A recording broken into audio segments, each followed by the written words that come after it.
자, 오늘 우리는 이제 골로새서 2장 1절부터 4절까지 말씀을 이 본문으로 거짓된 가르침과 싸우자라는 제목을 가지고 함께 말씀 나누도록 하겠습니다. 자, 우리가 지난주에 그 골로새서 1장을 이제 모두 마쳤습니다. 모두 마치면서 이제 1장 마지막에서 바울이 굉장히 중요한 기독교의 굉장히 중요한 개념, 또 근본적인 개념이라고 할 수 있는 말씀을 했는데요. 태초부터 감추었지만 지금은 모든 성도들에게 드러난 비밀에 대해서 이제 설명을 했습니다. 이제 그것이 무엇인가 하면 우리 안에 계신 예수 그리스도, 그분이 신비라고 그랬죠. 그래서 우리가 관련된 이야기 지난주에 세 가지 나눴거든요. 첫 번째 나눴던 이야기가 무엇이었을까요? 그렇습니다. 예수님이 믿는 자들 안에 들어와 계신다는 것, 함께 연합하신다는 것, 이제 그것이 태초부터 감추어뒀던 신비다. 그런데 이것을 우리가 아는 것이 중요한 이유가 굉장히 많은데 그 중에서 대표적으로 두 가지를 우리가 꼽았었죠. 그 첫 번째는 혼의 구원을 이루어갈 수 있기 때문이다. 우리 예수님이 우리 안에 계신다는 걸 깨달은 사람만이 혼의 구원을 이루어갈 수 있다. 그리고 예수님께서 우리 안에 계신다는 그 연합의 개념을 알고 있는 사람만이 성경을 바르게 이해할 수 있다. 그 두 가지 때문에 굉장히 중요한 개념이라고 이제 말씀을 드렸습니다. 그래서 우리가 신비를 깨닫고 체험해 나가자라는 얘기를 첫 번째로 함께 나눴고요. 우리 두 번째로 함께 나눴던 이야기는 무엇이었을까요?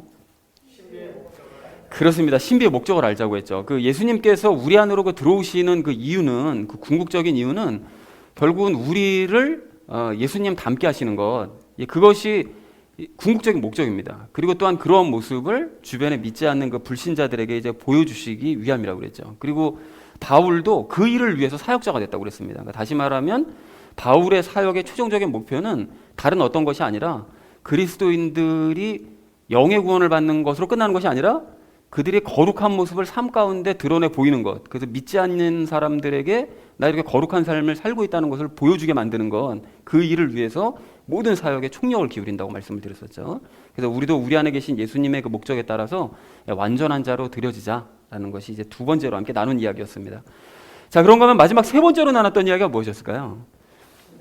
그렇습니다. 신비를 알리자고 했죠. 대부분의 교인들은 예수님께서 자기 안에 계신다는 사실은 모릅니다. 그냥 들어는 봤죠. 머리로는 알고 있는데 그걸 깨닫지를 못하는 거죠. 그리고 별로 그걸 기대도 하지 않습니다. 예수님께서 내 안에 들어오시든 말든 자기 삶과는 아무 상관이 없는 거예요.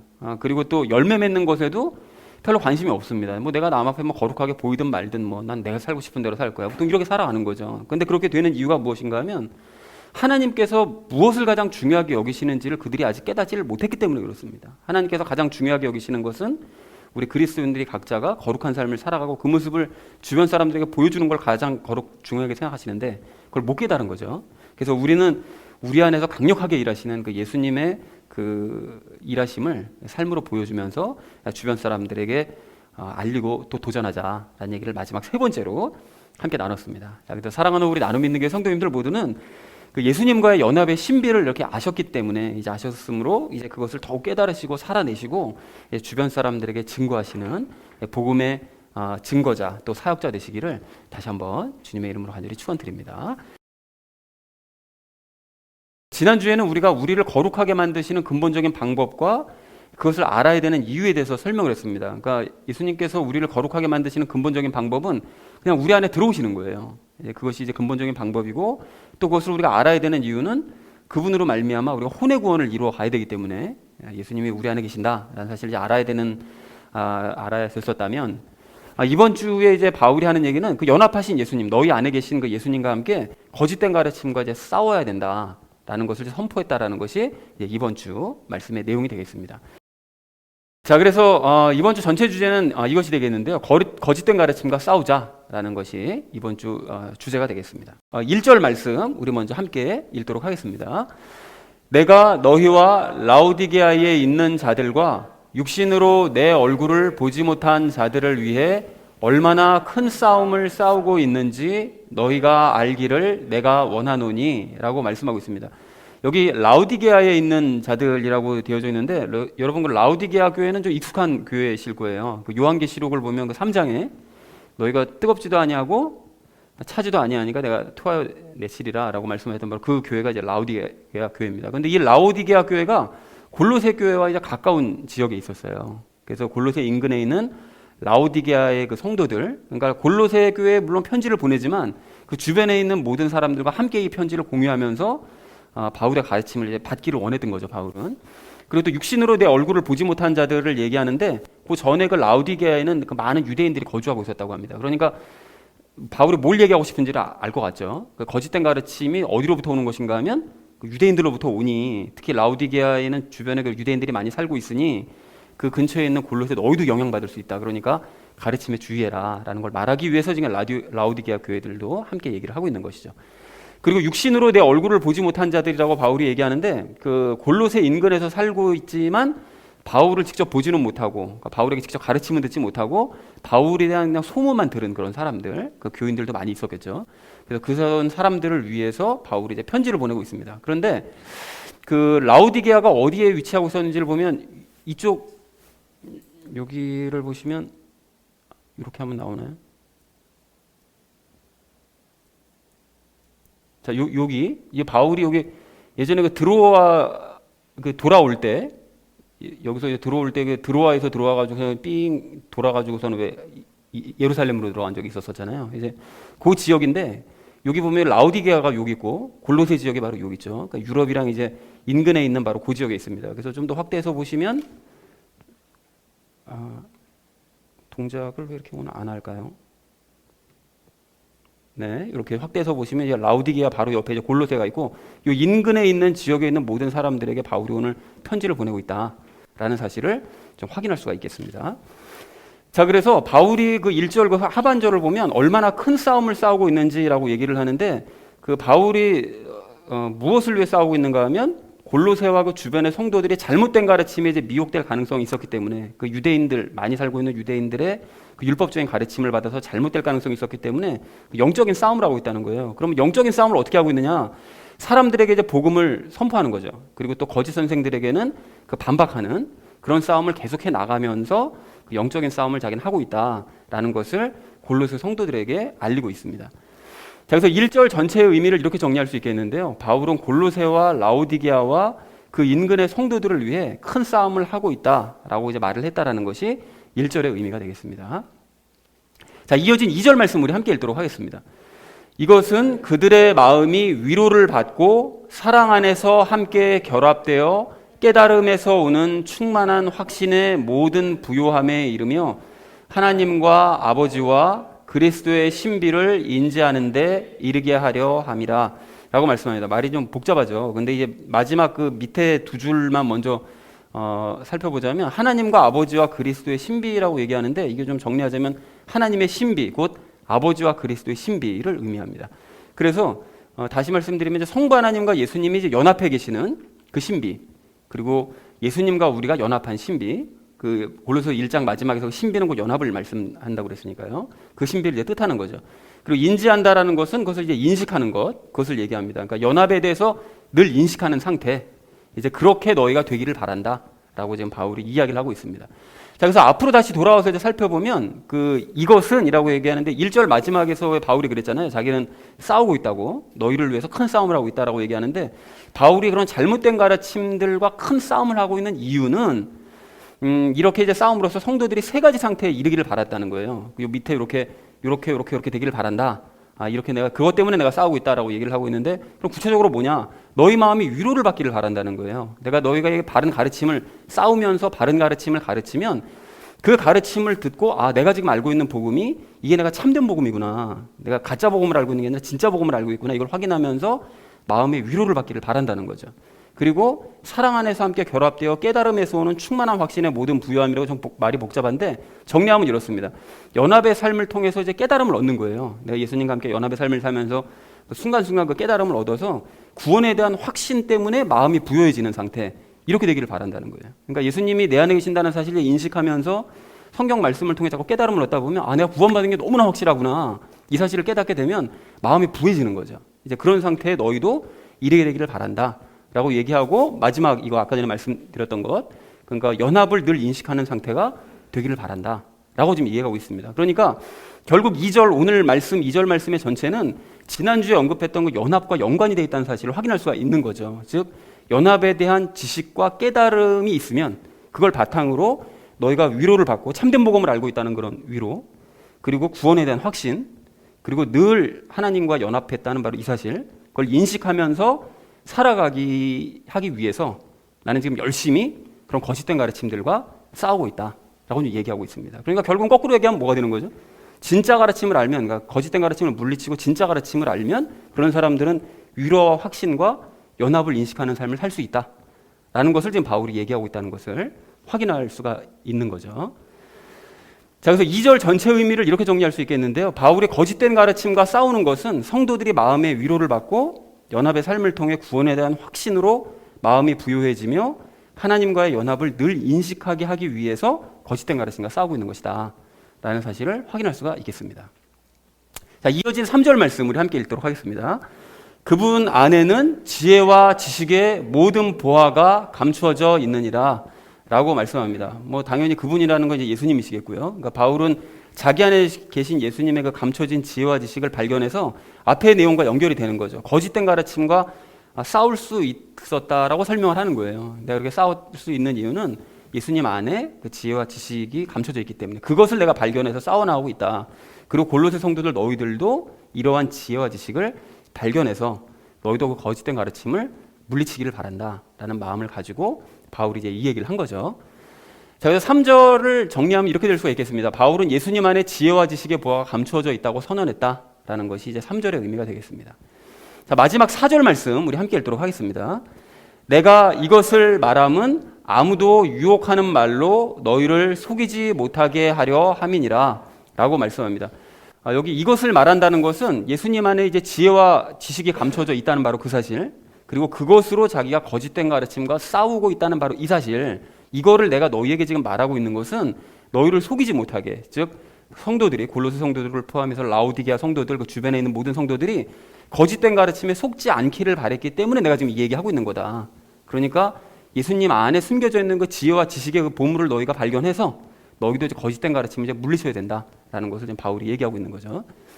자, 그래서 4절을 이렇게 정리할 수 있겠습니다. 바울이 예수님 안에 지혜와 지식을 언급하며 거짓된 가르침과 싸운다고 말을 한 것은 골로새와 그 인근의 성도들이 그 2절 말씀, 아까 전에 말씀드렸던 그 위로, 확신, 그리고 예수님과의 연합 인식, 그걸 체험하면서 거짓된 가르침의 유혹에 속지 않고 빠지지 않기를 바랬기 때문에 내가 지금 이 얘기를 하고 있는 것이다 라고 말을 했다라는 것이 이제 4절의 내용이 되겠습니다.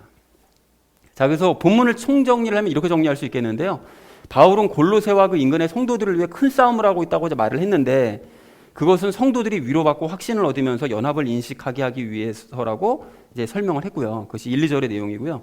또한 이제 바울은 예수님 안에 지혜와 지식의 보화가 이제 감춰져 있어서 그 지혜와 지식의 보화를 가지고 거짓된 가르침과 싸우고 있다고 설명하면서 동시에 너희도 거짓된 가르침에 속지 말라고 이제 당부를 했다라는 것이 3절과 4절의 의미가 되겠습니다. 그러니까 전체적으로 정리하면 결국은 그 너희 안에 계신 예수님의 그 힘과 능력으로 거짓된 가르침과 나도 싸우고 있으니 너희도 그렇게 물리쳐야 된다라는 것을 이제 말하고 있다라는 것을 확인할 수가 있겠습니다. 자, 그래서 오늘 본문의 결론은 이렇게 맺을 수가 있겠는데요. 거짓된 가르침과 싸우자라는 것이 이제 오늘 본문의 결론이자 적용 시간에 함께 나눌 이제 말씀이 되겠습니다. 우리 나머지 시간은 이제 적용하면서 이야기 나누도록 하겠습니다.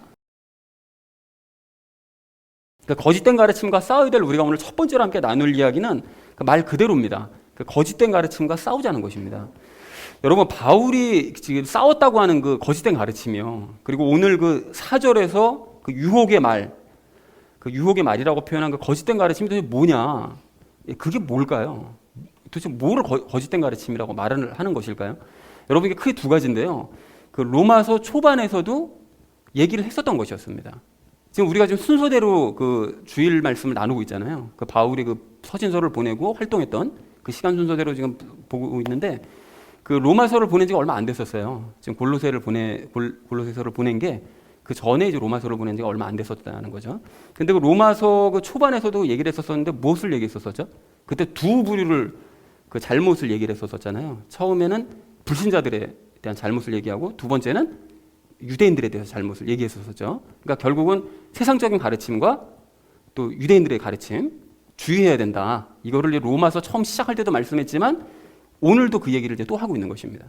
자, 그래서 세상의 철학이라는 것은 그 이제 그리스 철학, 그것을 이제 말씀을 하고 있는데, 그리스 철학은 여러분 뭐 잘 아시는 것처럼 그 우주와 인간에 대한 그 관심과 호기심에서 출발한 학문이 그 그리스 철학입니다. 그런데 이것이 점점 시간이 이제 지나면서 개인 중심적인 사상으로 이게 변해가죠. 그런 큰 개념이 아닌 개인의 중심이 맞춰져서 결국은 이제 개인의 행복을 중시하는 그런 이제 학문으로 발전돼 나갑니다. 그래서 우리 뭐 학교 시간에 배웠었잖아요.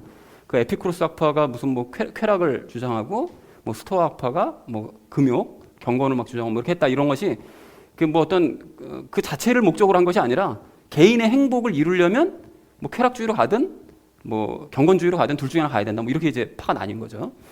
자, 그리고 로마서 1장의 그 지적처럼 또 마찬가지로 이 사람들이 점점 시간이 지나면서 이제 개인 중심적인 사상이 되다 보니까 이제 우상 숭배로 이제 발전돼 나가는 이런 모습을 보였습니다. 그래서 철학이 발전했다고 하는 그 그리스가 우상이 그렇게 많은 거예요. 그리고 그걸 그대로 물려받은 로마도 우상이 그렇게 많았던 거죠. 그리고 또 이제 쾌락의 의미가 이제 그러니까 좀 변질되어서 이제 어떤 성적인 타락으로 이제 이어지기도 했습니다. 그리고 한편으로는 이제 자신들의 철학과 문화에 대한 자부심이 굉장히 강했기 때문에 그리스가 그것을 이제 외부에 알리려는, 그러니까 세상에 알리려는 그런 목적으로 침략도 이제 정당화하는 거죠. 그러니까 이 모든 것들이 사실은 이제 결국은 따지고 보면 뭐가 문제인가 하면 자기 중심이 문제인 거예요. 내가 세상의 중심이다 보니까 내가 하는 일은 다 옳고 내 생각이 맞는 거고 내 문화가 옳은 거예요. 그러니까 이제 세상 너희는 이제 나를 배우 받아야 돼. 라는 식으로 이제 강요를 하게 되는, 그러니까 시대를 막론하고 이제 모든 인간들이 다 똑같은 것입니다. 자, 근데 유대인들의 가르침도 이제 마찬가지인 거죠. 이제 이 사람들은 하나님을 믿고 있으니까 뭔가 그래도 불신자들하고는 좀 다를 것 같지만 사실은 우리가 로마서 2장에서 살펴본 것처럼 그들 역시 하나님을 알기만 할 뿐 불신자들과 다를 바가 하나도 없었습니다. 그래서 즉 유대인들은 우상을 안 섬긴다고 얘기하잖아요. 그런데 하나님을 우상처럼 섬기는 거죠. 하나님을 그냥 섬긴다고 하지만 사실은 자기네가 믿고 싶은 하나님을 믿는 거고, 또한 어떤 유대인들은 하나님보다 재물을 더 섬겼습니다. 그러니까 재물이 더 우상인 거죠, 그런 사람들에겐. 그나마 그 율법도 지키는 것도 하나님의 방법으로 지키는 것이 아니라 자신의 방법으로 지켜요. 어떻게 지켜죠? 자기 열심 노력으로 지키려고 했습니다. 그리고 바리새인들과 서기관들은 이제 자기를 드러내는 것을 좋아하는 거죠. 그리고 성적인 타락으로도 그 사람들이 막 이어지고 이랬습니다. 그래서 마태복음 6장을 보면 예수님께서 그걸 집중적으로 이제 걔네들을 막 질타를 하세요. 그 사람들의 잘못을. 백성들의 그 지도자라는 것들이 자기를 드러내기만 좋아한다. 그리고 막 이상한 성적인 타락으로도 이어지고 돈 좋아하고 재물 좋아하고 막 이런다라는 것을 질타를 하십니다. 그러니까 결국 유대인들도 하나님을 믿는다고 말만 할 뿐 사실은 우상을 섬기는 거죠. 우상 하나님 섬기고 재물을 섬기고, 그리고 율법에 대한 자부심만 갖고 있는 거예요. 뭐 율법 지키진 않고 자부심만 가지고 그것을 가르치되 자기 노력으로 율법 지킬 수 있다. 이제 엉뚱하게 가르치는 거죠. 그렇게 가르치면서 실생활은 추악한. 그러니까 결국은 이 사람들도 역시 그 불신자들 또 그리스 사람들과 똑같이 그냥 자신이 중심인 거예요. 내가 열심히 노력하고 내 중심으로 내가 원하는 재물을 얻고 모든 것이 내 중심인 거죠. 그러니까 이렇게 이방인들의 모습과 하나도 다르지 않은 그런 모습을 보이더라는 것입니다. 그래서 바울이 이러한 세상의 철학과 이제 유대인들의 이런 거짓된 가르침, 야 거짓이다 이거. 그러니까 절대로 여기 속지 말아야 된다라고 로마서에서도 시작하면서 그걸 강조했던 것이었고, 지금도 2장을 시작하면서 오늘 4절에서 또 그걸 강조하고 있는 것입니다. 자, 그런데 여기서 우리가 이제 확인해야 될 것이 있는데요. 이러한 가르침들이 이제 거짓말이라는 사실을 알려면 사실은 진짜 가르침이 무엇인지를 알아야 됩니다. 그렇잖아요? 우리가 진짜 가르침이 무엇인지를 모르면, 그 기준이 없으면 세상의 철학과 유대인들의 가르침이 이게 왜 거짓된 가르침인 것인지 전혀 이해가 되지 않는다는 거예요. 이게 익숙하니까. 아니 뭐 세상 사람들이 다 그렇게 가르치는데, 아니 그래도 뭐 예수님도 유대인이셨는데 유대인들이 그렇게 그러면 그렇게 가르치고 있는데 그것도 맞는 부분이 있는 거 아닐까? 이렇게 생각할 수 있다는 거예요. 진짜 가르침을 모르면. 자, 그렇다면 진짜 가르침이 무엇이냐? 당연히 진짜 가르침은 무엇인가 하면 지난주에 바울이 선언했었던 우리 안에 계신 그리스도, 즉 예수님께서 구원받은 그리스도인들과 연합해 계신다라는 사실이 진짜 가르침의 기초라는 것입니다. 이것이 모든 진짜 가르침의 기초인 거예요. 그래서 이 신비를 깨달은 사람은 지난주 마태복음 5장을 제가 예를 들었었잖아요. 그 예를 들었던 것처럼 진짜 가르침에 기반한 삶을 살아가요. 그런 사람들이. 그래서 가령 영이 가난해도, 또 애통할 일이 막 생겨도, 그리고 남에게 통제를 받아도, 그리고 의에 줄이고 목이 말라도, 또한 핍박을 받아도 연합하신 예수님, 내 안에 계신 그 예수님 때문에 환경과 상관없이 하나님의 왕국, 그 예수님을 왕으로 모시고 흔들리지 않는 그 이 땅에서의 하나님의 왕국, 천국을 누리는 삶을 살아간다는 것입니다. 또한 연합하신 예수님 때문에 살맛 나는 소금된 삶을 사는 거예요. 우리가 뭐 소금된 삶 하면 희생하는 삶 뭐 이런 이거 잘못된 가르침이고요. 맛이 나는 삶인 거예요. 맛이 나는 삶. 예수님 때문에 살맛 나는 삶을 살게 되고 또 밝은 빛된 삶을 사는 거죠. 그 진짜 믿는 사람이 밝잖아요, 항상. 진짜 그리스도인들이. 밝은 빛된 삶을 살면서 세상과 유대인들의 그런 거짓된 가르침과는 정반대되는 그런 삶을 살아간다는 것입니다. 즉 우상을 믿지 않고 나와 연합하신 예수님을 믿는 삶을 사는 거죠. 그리고 내가 중심이 아니라 예수님을 중심으로 하나님의 왕국에서 사는 거죠. 그리고 나를 드러내는 삶이 아니라 나를 낮추고 숨기는 삶을 살고 내 노력으로 무엇이든지 할 수 있다라고 생각하는 그런 삶이 아니라 내 힘으로는 도저히 아무것도 할 수 없다는 사실을 인정하고 오직 믿음으로 사는 삶을 살아간다는 것입니다. 그것이 마태복음 5장에서 정리한 내용이라는 거예요. 그리고 그렇게 하다 보니까 살다 보니까 아 이게 세상 가르침은 잘못된 것이구나. 아 이게 유대인들의 가르침은 이게 거짓된 가르침이라구나. 이것을 비로소 깨달을 수 있게 되는 거예요. 그러니까 진짜 가르침을 몰랐을 때는 뭐 그것도 맞는 거 아닌가? 라고 생각했지만 진짜 가르침을 깨닫고 실제로 살다 보면 아 저것들은 가짜였구나 라는 사실을 비로소 깨닫게 된다는 것입니다. 자 그런데 중요한 것은 지금부터입니다. 이렇게 이제 가짜 가르침을 분별하고 진짜 가르침이 무엇인지를 분별할 수 있는 이 그리스도인은 진짜 가르침과 가짜 가르침을 섞질 않아요. 여러분 이게 무슨 소리인지 한 가지 예를 들어보면요.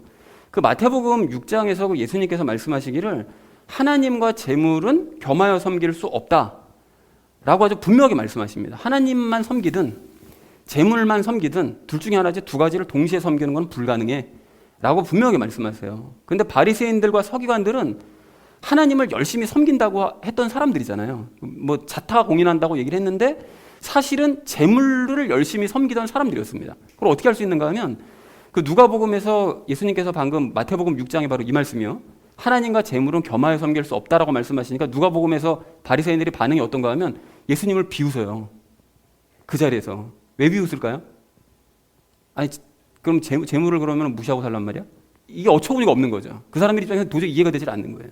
그러니까 재물을 위하면서 살아가는 사람들이 바리새인들이었다는 것입니다. 그래서 예수님께서는 그러한 그들의 잘못된 태도 그리고 잘못된 그런 가르침 아무래도 그게 가르침으로 나갈 수밖에 없을 거잖아요. 그러니까 유대인들이 그래서 열심히 돈 모으는데 집중하는 걸 수도 있어요. 그래서 그런 잘못된 가르침을 본받지 말고 너희가 버려라 라고 분명하게 말씀하시더라는 거예요. 그러니까 예수님과 연합해서 이게 뭐가 잘못된 가르침인지 무엇이 바른 가르침인지 아는 사람들은 예수님의 말씀을 따르는 거예요. 그래서 어떤 사람이 아니 재물이 없으면 하나님을 어떻게 섬기나? 아니 재물이 없으면 교회가 돌아가나 이거? 아니 이 땅에서도 그래도 우리가 그리스도인인데 재물을 좀 누리면서 살아야 되지 않나?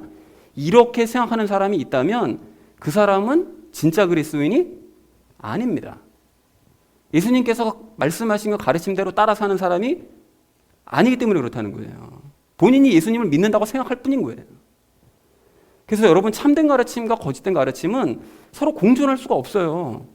예수님께서 분명히 말씀하셨잖아요. 하나님과 재물을 겸하여 섬길 수 없다면서요. 아 예수님 말씀 틀렸어. 겸하여 섬길 수 있는데 얼마든지 같이 공존할 수 있는데 이렇게 생각하는 거죠. 그래서 예수님과 연합해서 참된 가르침을 깨달은 그 사람은 이런 거짓된 가르침을 적당히 옹호하면서 그것과 함께 살아가는 것이 아니라 바울처럼 오늘 본문의 바울처럼 거짓된 가르침과 단호하게 싸우는 모습을 보인다는 것입니다. 즉 세상과 유대인들의 거짓된 가르침 거부하고 오직 예수님의 참된 가르침만 따라서 살려고 한다는 것이죠. 그런데 혹시라도 자기가 유혹받아서 잠깐 딴 길로 갈 수도 있죠. 그래서 유혹받아가지고 잠깐 막 재물이 막 중요한 것 같아 막 이렇게 할 수는 있는데 다시 정신 차리고 진짜 가르침으로 돌아간다는 것입니다. 정말로 많은 그 교인들이요. 자기 스스로가 세마포 입고 살고 있다고 생각해요. 난 눈에 보이지 않지만 하나님께서 입혀주신 세마포 입고 살아가고 있어 라고 생각하는데 사실은 누더기를 입고 살아가는 경우가 굉장히 많습니다. 여러분 이게 왜 누더기인가 하면 세상 철학과 유대인들의 그런 거짓 가르침이라는 그 헌옷에다가 그 복음이라는 새옷감을 그냥 덧대가지고 꼬매고 있기 때문에 그런 거예요. 그러니까 본래 옷은 헌옷인 거예요. 지금 새옷으로 안 갈아입었어요. 그리고 거기 복음 자기가 알고 있는 조그만 지식을 그냥 구멍 난 데다가만 조금씩 덧붙이면서 살아가고 있는 거예요. 그러니까 옷이 누더기가 될 수밖에 없는 거죠. 그러니까 이게 무엇이 거짓된 가르침인지를 모르니까 그냥 거짓된 가르침과 진짜를 그냥 막 같이 그냥 공존을 시도를 한번 해보는 거죠. 자, 그래서 우리는 어색하더라도 때로는 아깝더라도 거짓된 가르침의 헌옷을 버리고 진짜 가르침인 연합의 복음으로만 옷을 입어야 되는 줄로 그렇게 믿습니다. 여러분 물론 우리가 익숙한 것을 버리고 참된 가르침만 붙드는 삶이 처음에는 두려울 수 있어요. 그리고 또 겁이 날 수도 있습니다. 이러다가 진짜 완전히 바닥치는 삶을 살면 어떻게 겁날 수 있지만 그렇기 때문에 우리에게 뭐가 있습니까? 믿음이 있는 거예요. 그래서 사랑하는 우리 나눔 있는 교회 성도님들 모두는 마태복음 6장 32절 33절 말씀을 꼭 여러분 기억하시기 바랍니다. 이 모든 것은 이방인들이 구하나니 너희 하늘 아버지께서는 이 모든 것이 너희에게 필요한 줄 아시느니라. 아신대요. 오직 너희는 첫째로 하나님의 왕국과 그분의 의를 구하라. 그리하면 이 모든 것을 너에게 더하시리라. 여러분 이 말씀을 믿으십니까? 좋습니다. 그러면 오늘부터 잘못된 가르침들을 여러분 다 분별해서 버리시고요. 복음의 새 옷만 입으시기 바랍니다. 그리고 말씀대로 살았을 때 하나님께서 책임져 주실 것이라는 그 믿음 여러분 붙드시고 그래서 두려움과 싸우시고 또한 잘못된 가르침과 싸우심으로써 말씀대로 이루어 주시는 하나님의 놀라운 능력을 체험하며 사시는 저와 여러분 되어지시기를 주님의 이름으로 간절히 축원드립니다. 자, 거짓된 가르침과 싸워야 될 우리가 오늘 두 번째로 함께 나눌 이야기는 위로받고 확신을 얻으며 예수님을 인식하자라는 것입니다. 2절 말씀 그대로인데요.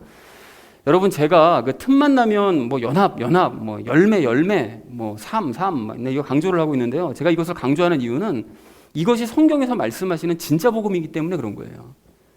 이게 연합하면 영의 구원받고 그 이유는 혼의 구원, 열매를 맺는 삶을 살아야 되고 영혼 구원에 대해서 얘기하고 있는 것이 이게 성경 가르침이기 때문에 강조하고 있는 거예요. 그런데 혹시나 이게 진짜 복음이라고 생각하지 않으시고 진짜 복음은 뭔가 어디 따로 있을 거야 라고 생각하시거나 아니면 혹은 뭐 연합의 복음도 이게 뭐 진짜 복음이겠지만 뭐 다른 복음들도 참된 복음일 수 있지 라고 생각하는 분이 혹시 계실까요? 여러분 이 자리에 앉으신 분들은 그런 생각을 하지 않으실 거라고 제가 이제 믿는데 이제 그렇게 생각하는 사람은 그러니까 일평생 동안 그 진리가 무엇이냐, 그 진리가 뭐냐, 이제 빌라도처럼 그 질문만 하면서 일평생 동안 그 질문만 반복하면서 진리를 찾다가 결국은 괴로움 가운데 죽을 수밖에 없습니다. 여러분 왜 그렇습니까? 복음은 여러 개가 존재하는 것이 아니라 딱 한 가지만 존재하기 때문에 그런 거예요. 갈라디아서에서 분명히 말씀하시잖아요. 내가 너희에게 전달한 이 복음 외에 다른 복음을 전하는 자는 그것이 천사라 할지라도 저주받는다. 저주받을 복음들이다 라고 분명하게 말씀하고 계시기 때문에 그렇다는 거예요. 그리고 그런 사람은 사는 동안 늘 불확정성의 원리 가운데 살 수밖에 없습니다. 그러니까 연합도 진리일 수 있고 또 뭐 예정도 진리일 수 있고 연합이 하나님의 뜻일 수도 있고 이 땅에서 잘 먹고 산다는 번영신학도 하나님의 뜻일 수도 있고 또 구원은 영원할 수도 있고 때로는 뭐 취소될 수도 있고 그냥 늘 확신 없이 그냥 이렇게 쏠리고 그냥 저럴 땐 저렇게 쏠리고 하면서 살 수밖에 없다는 거예요. 그래서 그런 사람들이 연합도 좋은 가르침이긴 한데 뭐 교회 키우고 사람들 많이 모으자는 것도 좋은 가르침 아니냐. 그러니까 연합의 가르침으로 사람들을 꼬셔가지고 교회 한번 크게 키우고 사람들 한번 많이 모아보자. 뭐 이런 생각을 하거나 아니면 뭐 예수님과 연합한 상태가 되면 그 내 안에 계신 예수님의 그 능력으로 돈, 명예, 권세 더 많이 끌어모을 수 있다. 이렇게 가르치면 굉장히 우리가 인기 있는 교회가 될 거다. 이런 류의 생각을 자꾸 하면서 그러니까 진리가 무엇인지 깨닫지 못한 채 거짓된 가르침 속에서 허우적된다는 거예요. 그래서 여러분 이런 사람들이 오늘 2절 말씀이요. 위로받고 충만한 확신으로 부요함을 누리고 예수님을 인식하는 그런 삶을 그런 사람들은 살지를 못해요. 여러분 왜 그런가 하면 그렇게 예수님과의 연합은 그냥 지식이자 도구에 불과하고 그냥 마음은 온통 교회 사이즈 또 재정 돈, 명예, 권세 이런 그냥 콩밭에 가 있기 때문에 마음의 위로를 받을 수가 없는 거죠. 그리고 구원에 대한 확신 같은 거 충만한 확신 같은 거 없는 거예요. 그리고 예수님과의 연합이요? 꿈도 꿀 수 없다는 것입니다. 그래서 여러분 제가 아까도 설명드렸듯이 이 2절 말씀은 거짓된 가르침과 싸워서 승리한 결과로 얻게 되는 것들입니다. 그러니까 다시 말해서 거짓된 가르침과 싸워서 승리한 사람들만이 누릴 수 있는 보상이 오늘 2절 말씀이라는 거예요. 그러니까 신앙생활 중에 여러분 이런 것들을 얻지 못하는 사람들, 이걸 좀 누리지 못하고 있는 사람들은 거짓된 가르침과 싸우기는커녕 거짓된 가르침 속에 지금 미혹되어 있는 상태라는 것입니다. 그러니까 속이 빠져나와야 된다는 거예요. 그런 의미에서 여러분 오늘 2절 말씀을 좀 다시 보시면서 오늘 이 말씀을 좀 마음에 새기시고 붙드시기 바랍니다. 여러분 거짓된 가르침과 싸워서 그것을 물리치고 진짜 가르침을 붙드는 사람, 그 연합의 가르침, 연합의 복음을 붙드는 사람은 내가 지금 알고 있는 복음 이게 진짜구나. 이거를 시간이 가면 갈수록 확인하면서 마음의 위로를 얻는 거예요. 내가 지금 진짜 복음 가운데 살아가고 있구나. 이거를 위로를 얻습니다. 그리고 또 진짜 가르침을 붙드는 사람은 연합의 삶을 살면서 구원에 대한 영적인 깨달음들을 점차 얻어가는 거죠. 지난 1장 9절에서 말씀하셨던 것처럼 영적 깨달음에 풍요해지는 거예요. 그런 모든 것들을 깨달으면서 충만한 확신 가운데 마음이 점점 부유해질 수가 있습니다. 나는 구원받은 사람이다. 나는 구원받았으니까 이 땅에서 뭐 삶이 좀 어렵더라도 전혀 개의치 않는다, 신경 쓰지 않는다. 늘 마음이 부한 거예요. 그리고 진짜 가르침을 붙드는 사람은 하나님과의 연합을 지속적으로 인식하면서 살아갈 수밖에 없습니다. 그리고 중요한 게 무엇인가 하면 이렇게 위로받고 확신 가지고 예수님과의 연합을 인식하며 살아가는 사람은 예수님의 말씀대로 살아갈 수가 있어요. 여러분 왜 그런지 한번 생각해 보십시오. 이게 위로도 못 받고 구원에 대한 확신도 없고 예수님을 인식하지도 못하는 사람이 그 말씀대로 살고 싶은 마음의 여유가 있겠느냐고요. 뭐 말씀대로 살고 싶어도 말씀을 뭐 보고 말씀대로 살고 싶어도 내가 지금 구원에 대한 확신조차 없는데 이제 내 말씀대로 살아야 돼? 뭐 이런 생각밖에 안 드는 거죠.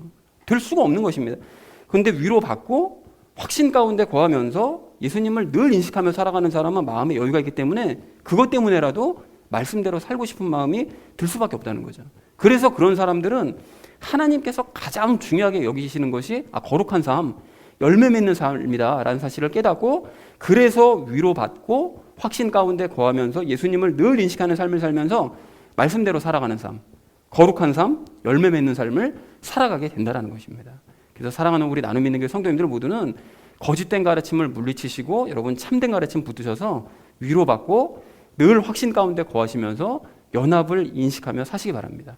여러분 그렇게 하셔서 하나님께서 가장 중요하게 여기시는 삶, 거룩한 삶을 살고 열매 맺는 삶을 살아가시는 저와 여러분 되어지시기를 주님의 이름으로 간절히 축원드립니다. 자, 거짓된 가르침과 싸우들 우리가 오늘 마지막 세 번째로 나눌 이야기는 자립하자라는 것입니다. 여러분 오늘 1절 말씀을 다시 보십시오. 바울은 골로새 교회와 인근의 성도들을 위해서 큰 싸움을 싸우고 있다라고 좀 고백을 합니다. 그런데 아까도 설명드렸던 것처럼 바울은 사람들에게 이제 바른 복음을 설명하고 거짓 선생들의 가르침에는 적극적으로 이제 반박하면서 싸웠던 것이었어요. 자, 그런데 여러분 지금 우리에게는 이렇게 막 서신서를 보내면서 막 바른 가르침을 가르치고 설명하고 복음을 설명하고 이단들과 막 싸우고 하는 바울이 우리 곁에 없어요. 그렇죠? 그런데 우리에게는 더 좋은 것이 있는데 그것이 무엇인가 하면 바로 완성된 성경입니다.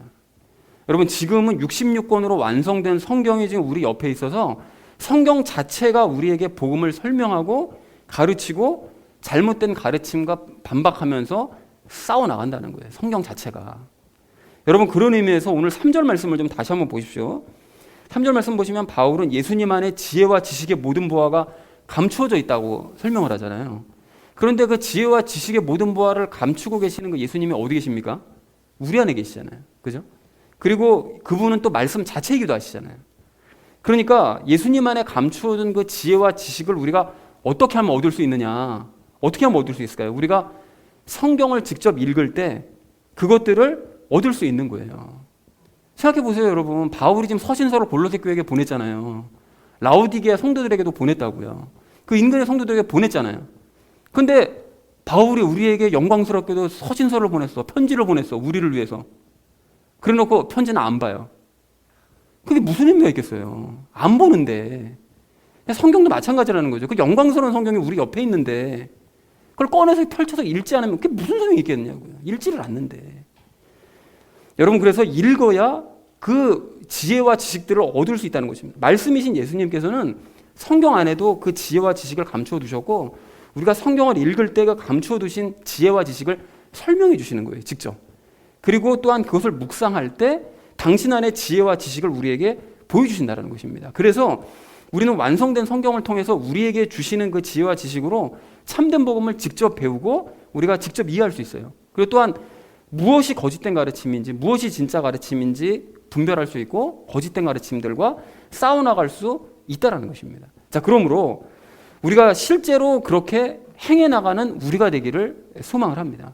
즉 성경을 통해서 잘못된 가르침이 무엇인지 더욱 우리가 분명하게 분별해 나가고요. 그 잘못된 가르침을 물리쳐서 오늘 2절 말씀처럼 마음에 위로받고 충만한 확신 가운데 거하고 예수님을 늘 인식하는 삶을 살아가는 우리가 되자라는 것입니다. 그런데 이것은 뭐 저 혼자만 한다든지 아니면 뭐 우리 중에 뭐 몇 명만 한다든지 이렇게 될 것이 아니라 우리 모두가 그렇게 됐으면 좋겠는데 그러려면 당연히 방금 말씀드렸던 것처럼 성경 보셔야 되는 거죠. 성경을 보셔야 되는데 그런 의미에서 요즘 매일 큐티 하시는 그 태도요. 진짜 아주 좋습니다. 좋은데 지금 본문이 로마서다 보니까 막 설명이 막 엄청나게 길잖아요. 그러니까 설명만 딱 보고 있으면 와, 이제 읽기 싫다 뭐 이런 생각이 막 드실 것 같은데 본문이라도 보셔야 돼요. 본문이라도 여러분. 근데 그게 뭐 도움이 되시면 이 본문 읽으시다가 아, 뭔 말인지 몰라서 잠깐 참고하시면서 뭐 읽으셔도 좋고 뭐 안 읽으셔도 뭐 어쩔 수는 없는데 어쨌든 로마서 말씀을 여러분 계속 묵상하시면서 중요한 것은 그동안 내가 잘못 알고 있었던 그 거짓된 가르침이 무엇인지 이제 바른 가르침이 무엇인지 그 우리 안에 감춰두신 그 성경 안에 감춰두신 예수님의 지혜와 지식으로 그것을 분별해 나가셔야 된다는 거예요. 이게 중요한 거죠. 그래서 가령 의인은 없되 하나도 없다. 너무 유명한 말씀이잖아요. 근데 로마서 말씀에 이제 그 말씀 가지고 근거를 해가지고 세상 모든 사람들은 전부 다 죄인이다. 이제 보통 이렇게 가르친단 말이죠. 그럼 그게 맞습니까? 이게 잘못된 거짓된 가르침이라는 거예요. 그런 뜻이 아니라 뭐라고 그랬죠?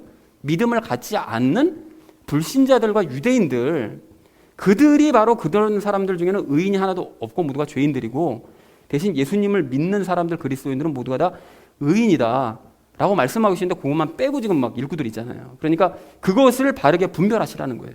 예수님께서 감춰두신 그 지혜와 지식으로 그것이 거짓된 가르침과 이게 참된 가르침을 분별해 내시라는 거죠. 또한 모든 것이 합력하여 선을 이룬다는 이 말씀도 보통 많은 교인들이 어떻게 생각해요? 내 주변의 모든 환경들이 척척 협력을 해가지고 내가 원하는 대로 모든 일이 다 이루어질 거야. 막 이렇게 그냥 적용들을 하고 있잖아요. 그래서 그 말씀 붙들고 기도하잖아요. 모든 것이 합력하여 내 기도가 이루어질 줄로 믿습니다. 막 이렇게 기도를 한단 말이죠. 근데 이런 것이 잘못 배운 거짓된 가르침이라는 거죠. 그리고 사실은 그게 무슨 뜻이라고 그러죠? 영의 구원을 받은 사람은 모든 일이 협력해서 예수님을 닮는 선을 이루게 된다라는 이 사실이라는 것을 바르게 여러분 분별하시기 바랍니다. 또한 토기장이가 존귀히 쓸 그릇과 천일 쓸 그릇을 만든다는 이 비유도 이게 굉장히 유명한 말씀이잖아요. 그래서 하나님께서는 그 존귀한 그릇, 구원받을 자를 미리 예정해 두시고 지옥에 보낼 자를 미리 예정을 해 두셨다. 이렇게 보통 가리키는데 예정을 가리키는데 완전히 이거 잘못된 거짓된 가르침인 거죠. 한 덩어리에서 만든 그릇이라고 말씀하시잖아요. 한 덩어리에서 만든 그릇, 그 진흙으로 거기서 그 한 덩어리에서 나오는 진흙이 그 예정해 둔 게 어떻게 똑같은 한 덩어리에서 어떤 거는 예정해 두고 어떤 건 아니고 이렇게 될 수가 있습니까? 그러니까 한 덩어리에서 만든 그릇이 믿음을 가지면 존귀한 쪽으로 인도를 해가시고 또 그렇지 않고 믿음을 끝까지 거부하면 망하도록 내버려 두신다는 이 사실이라는 것을 여러분 바르게 분별을 해내시라는 거죠. 그리고 또 근래에 우리가 나눴었죠. 본 가지가 잘렸다면 접붙여진 가지도 이제 잘려 나갈 것이다. 그러니까 너희가 주의해라. 이 말씀은 구원 받았다가도 취소될 수 있다. 이런 의미가 아니고요. 보통 그렇게들 많이 생각들을 하잖아요. 절대 그것이 아니라고 완전히 잘못된 가르침이고 접붙여졌다는 그 의미 자체가 사실은 뭐 구원을 완전히 받았다는 의미가 아니라 접붙여진 상태일 뿐인 거예요. 그러니까 예수님은 그냥 머리로만 알고 교회에 지금 출석하기 시작한 바로 그런 사람들, 이제 겨우 믿음을 가질락말락 하는 바로 그런 사람들, 그런 상태를 의미하기 때문에 너희가 이런 상태에서 제대로 믿지 않으면 하나님을 알기만 하고 실제로 믿지 않았던 유대인들처럼 너희도 잘려나갈 수 있다. 그런 의미라는 것을 여러분 바르게 분별을 해가시라는 것입니다.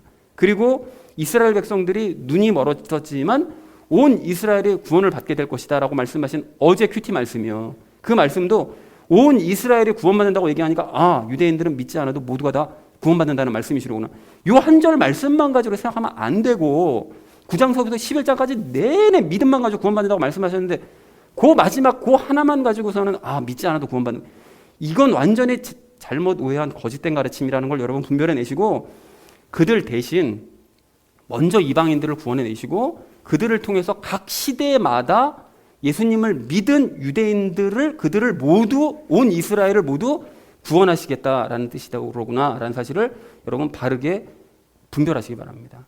여러분 이런 식으로 큐티 시간을 통해서 그분의 지혜와 지식으로 말씀을 분석하면서 읽는 방법을 배우시되 더욱더 열심을 내는 우리가 되기를 소망을 합니다.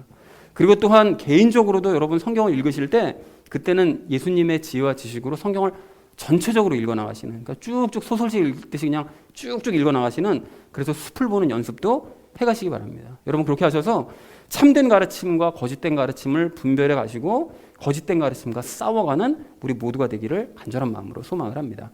사랑하는 우리 나눔 있는 교회 성도님들 모두는 이 바울이 예루살렘으로 들어가면서 에베소 장로들에게 따로 불러서 얘기를 하잖아요. 그 에베소 장로들에게 했던 말을 여러분 기억하시기 바랍니다. 내가 너희를 하나님과 그분의 은혜의 말씀에 맡기노니 이 말씀이 너희를 능히 든든히 세워 거룩히 구별된 모든 자들 가운데서 너희에게 상속 유업을 주리라. 그러니까 바울은 자신이 교회에 없어도 심지어 자기가 죽더라도 에베소 성도들을 능히 든든히 세우시는 것은 내가 아니고 성경 말씀이시다 라고 분명하게 말씀하시는 거예요. 그리고 그 말씀이 거룩하게 구별된 성도들을 계속해서 인도하심으로 말미암아 새 예루살렘을 상속받을 수 있게 만들어 주실 것이다 라고 선포를 하더라는 것입니다. 근데 이때는 성경이 완성되기도 전에 이 말을 한 것이었어요. 근데 지금은 성경이 완성된 상태이기 때문에 이런 성경을 읽는 우리에게는 더더욱 확신의 말씀이 적용될 수 있을 줄 이렇게 믿습니다. 여러분, 그렇다면 사람을 의지하려는 마음을 점점 줄여가셔야 돼요.